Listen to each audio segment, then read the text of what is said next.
Care solution online YouTube চ্যানেলে তোমাদের সকলকে স্বাগত। আজকে আমি আলোচনা করব WBP এপি কনস্টেবল পরীক্ষার জন্য বাছাই করা কিছু।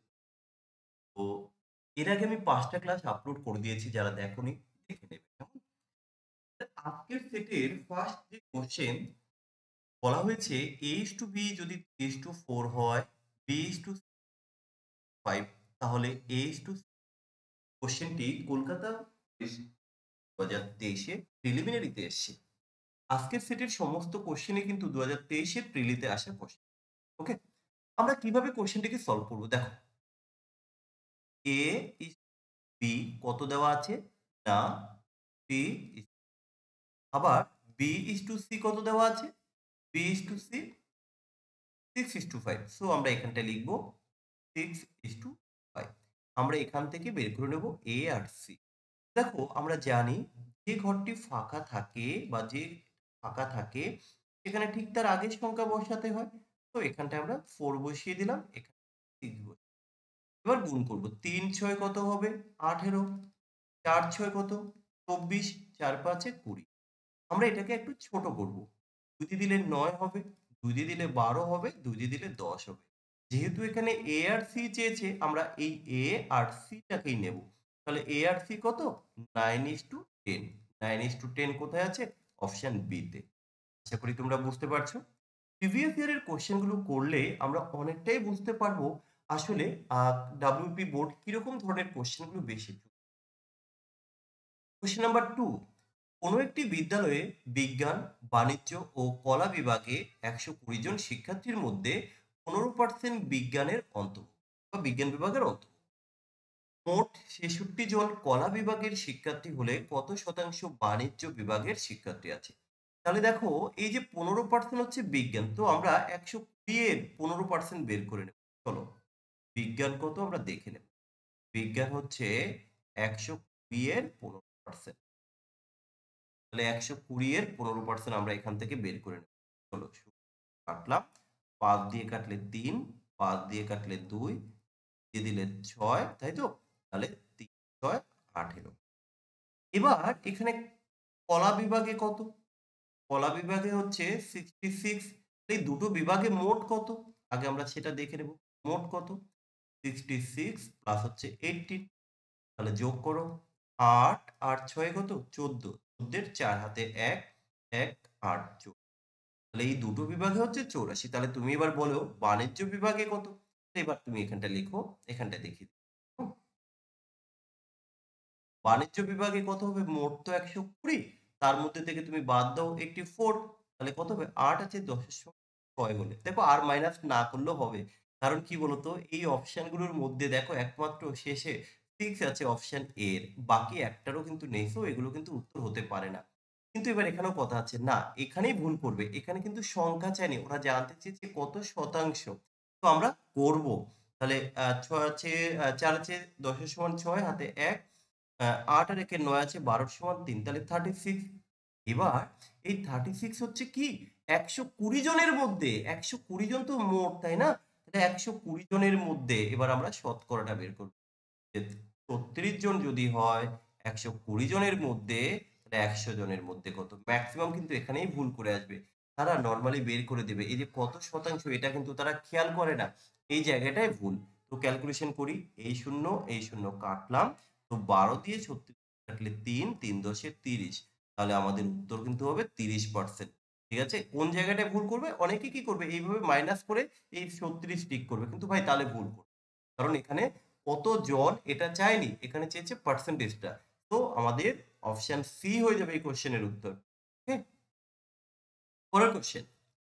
এক ব্যক্তি বার্ষিক ১২.৫% সরল সুদের হারে কিছু টাকা ধার করে একটি মোটরসাইকেল ক্রয় করেন। ৪ বছর পর সুদ হিসেবে তিনি ব্যাংকে ১২৫০ টাকা জমা দেন। তাহলে ওই ব্যক্তি কত টাকা ধার করেছেন? তাহলে এখানে বের করতে হবে আমাকে আসল, তাই তো? তাহলে আমরা আসল কি করে বের করি? দেখো, আসল ইকুয়াল টু কি? টা তোমাদের দিয়ে দেই।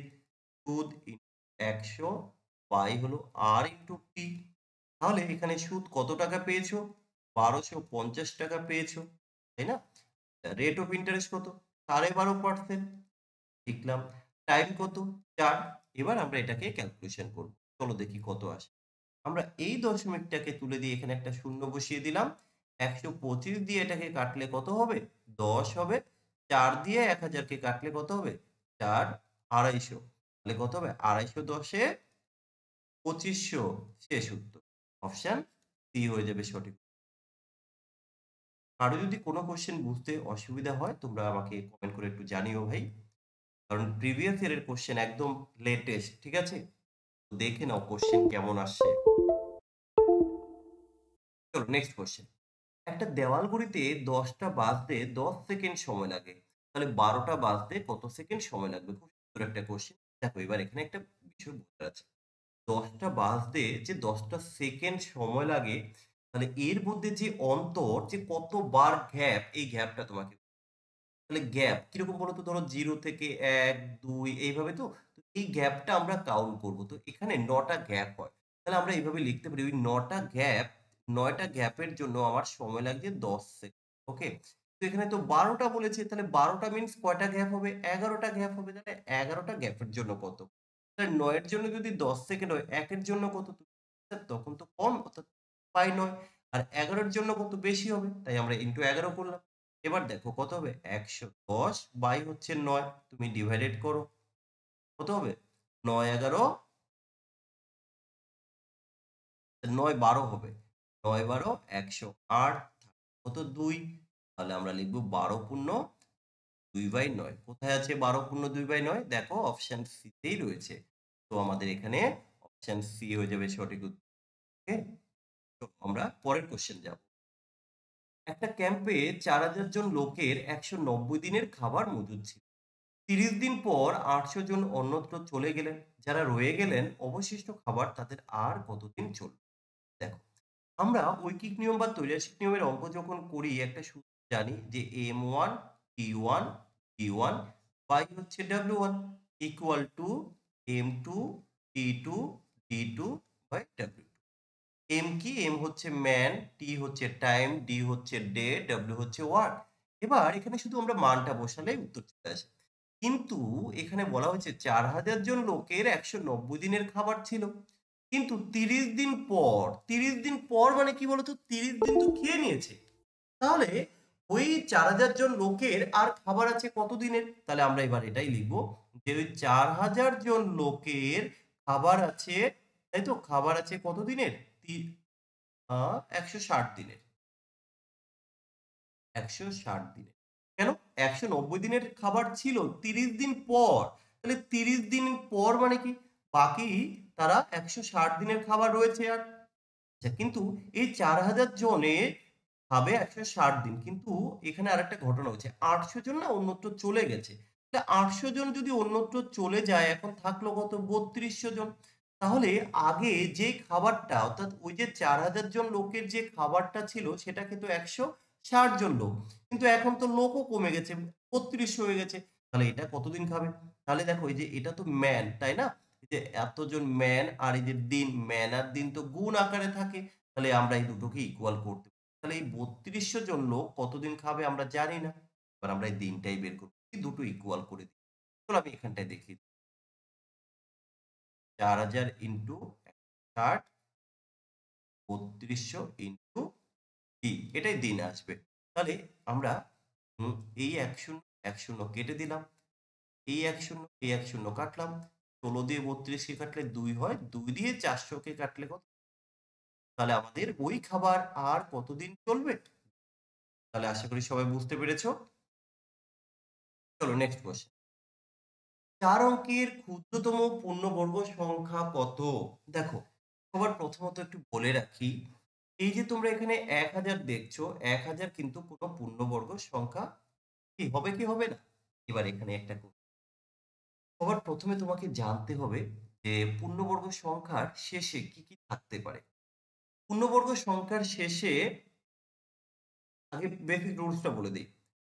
১ এর স্কোয়ার করলে ১ হয়, ২ এর স্কোয়ার করলে ৪ হয়, ৩ এর স্কোয়ার করলে ৩ তিরিকে ৯ হয়, ৪ এর স্কোয়ার করলে ৬ হয়, ৫ এর স্কোয়ার করলে ৫ হবে, ৫ ৫ ২৫ আমি শুধু সিঙ্গেল ডিজিট নিচ্ছি। ৬ এর স্কোয়ার করলে ৬ হবে, 7 এর স্কোয়ার করলে 7 7 49, 8 8 64, 9 9 81। তাহলে আমরা দেখলাম পূর্ণবর্গ সংখ্যার শেষে কি কি থাকতে পারে? 1 থাকতে পারে, 4 থাকতে পারে, 1 হলো 4 হলো, তাই তো? 1 4। আর কি হতে পারে? 5 হতে পারে, 6 হতে পারে, এদের 5 6 8 9। তাহলে পূর্ণবর্গ সংখ্যার শেষে 1 4 5 6 9 থাকবে, এটা তুমি মনে রাখবে। 1 4 5 6 9 থাকতে পারে। আর 0 কি থাকতে পারে না? ইয়েস, 0 থাকতে পারে। তবে মনে রাখবে দুটো 0 থাকবে। কখনোই সিঙ্গেল 0 থাকবে না। সিঙ্গেল 0 থাকবে না। এবার এখানে দেখো।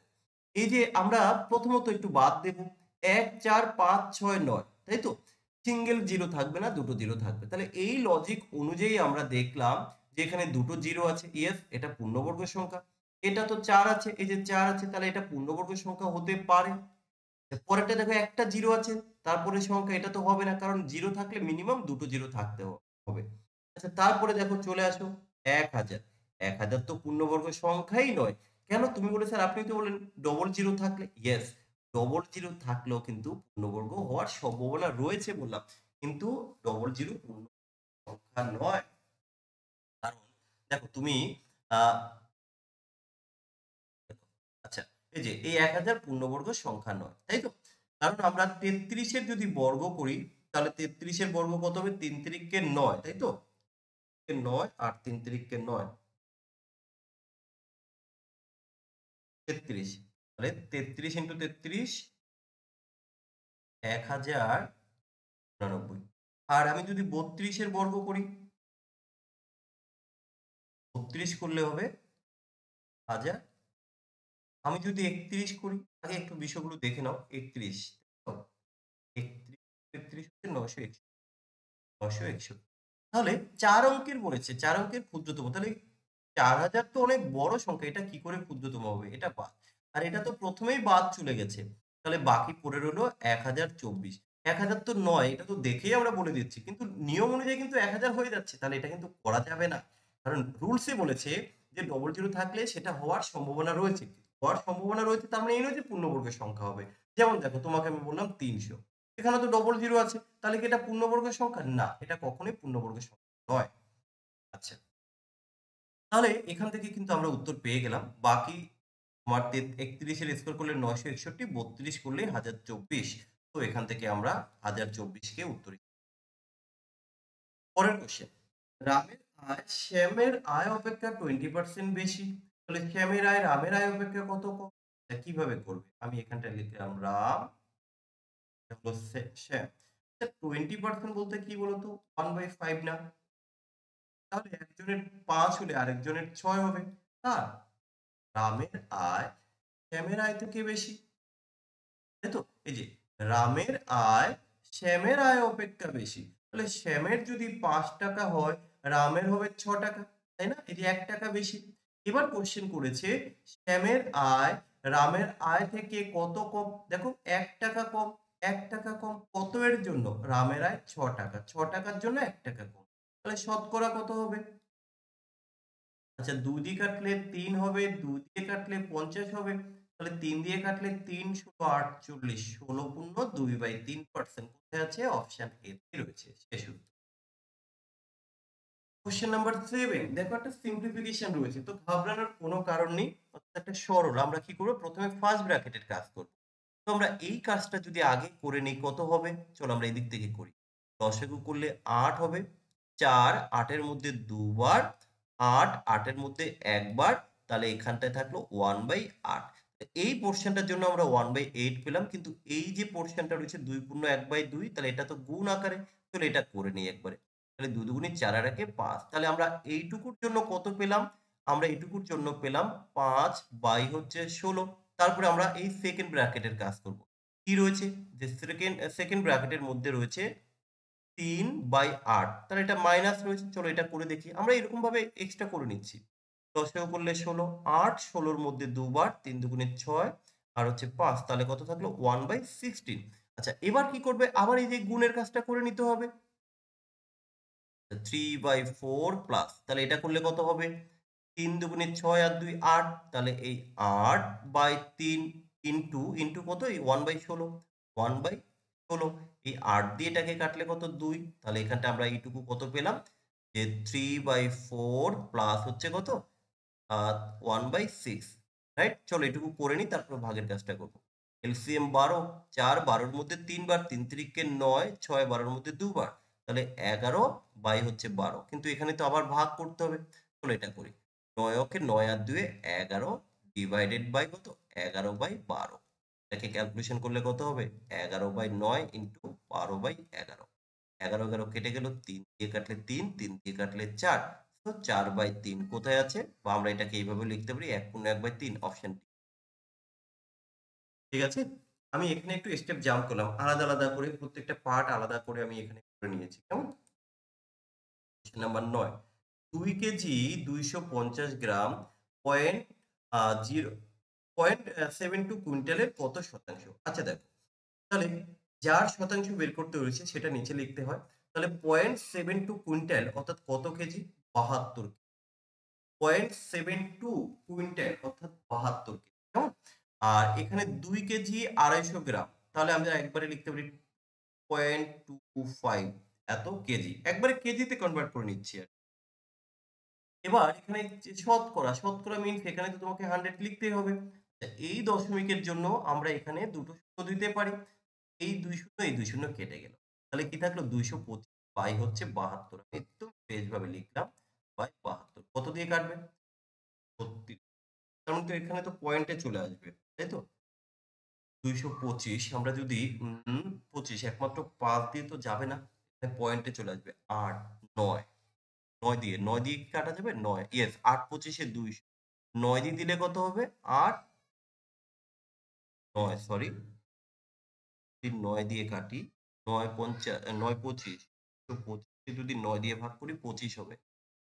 9 25 এ 225 আর 9 দিয়ে কাটলে 8 নং 72। এবার কত হবে? 8, 3 8 এ 24, এ তো ভাগ করলে 3 8 এ 24 আর 1 এ 25, 3 পূর্ণ 1/8 আছে, এই তো অপশন ডি। এই ধরনের কোশ্চেন কিন্তু প্রায় আসে দেখা যাচ্ছে, তো একটু কেয়ারফুলি করবে। কেমন? পরের কোশ্চেন, একটি নৌকা স্রোতের অনুকূলে 6 মিনিটে 1 কিলোমিটার যায়, স্রোতের প্রতিকূলে ঘন্টায় 6 কিলোমিটার যায়, তো স্রোতের গতিবেগ কত? এই নৌকা এবং স্রোত করার জন্য আমি সবসময় একটা টেবিল ব্যবহার করি। তো এই টেবিলটা তোমরা একটু দেখে নাও। ধরো এখানটা হচ্ছে আমাদের নৌকা, আর এটা হচ্ছে স্রোত, যে প্রতিকূল, এটা হচ্ছে। মনে রাখবে বোর্ডের ইনস্ট্রুমের ক্ষেত্রে আমরা 1 ঘন্টার রেসপেক্টে অঙ্কগুলো করব, যে 1 ঘন্টায় কতটা যায়। তাহলে নৌকা কি হলো 6 মিনিটে 1 কিলোমিটার। দেখো 6 মিনিটে যদি 1 কিলোমিটার যায় 60 মিনিটে কত যাবে? তুমি বলবে স্যার 10 কিলোমিটার। গুড, আমি এখানটায় লিখে দিচ্ছি স্রোতের অনুকূলে যে 10 কিলোমিটার। আর স্রোতের প্রতিকূলে 6 ঘন্টা 6 কিলোমিটার যাচ্ছে বলেই দিয়েছে। আচ্ছা স্রোতের গতিবেগ চেয়েছে। স্রোতের গতিবেগ কি করে বের করতে হয়? অনুকূল মাইনাস প্রতিকূল বাই 2, অর্থাৎ 6 10 মাইনাস 6 বাই 2, তাহলে কত হবে? 4/2 ইকুয়াল টু 2। কোথায়? এই যে অপশন বি। তো এই ছিল আমাদের আজকের সেটের 10টা কোশ্চেন। আমরা পরের সেটে আরো 10টা কোশ্চেন নিয়ে আসবো। টোটাল 30টা যে ম্যাথের কোশ্চেন থাকছে, আমরা পার্ট পার্ট করে 3টা ভিডিওতে কভার করে দিচ্ছি। প্রত্যেকে এই কোশ্চেনগুলো ভালোভাবে আগে সলভ করে নাও, তাহলে বুঝতে পারবে কোন চ্যাপ্টার থেকে কোশ্চেন আসছে। আমি কিন্তু একটা অ্যানালাইসিসও করেছি, আমি পরের ভিডিওতে সেই অ্যানালাইসিসটা দিয়ে দেবো, প্রথমে দিয়ে দেবো যে কোন চ্যাপ্টার থেকে কতগুলো করে কোশ্চেন আসছে। প্রত্যেকে পরের পার্ট অবশ্যই দেখে নেবে। আর আগের পার্টগুলো যারা দেখোনি সেটাও দেখে নিও ভাই।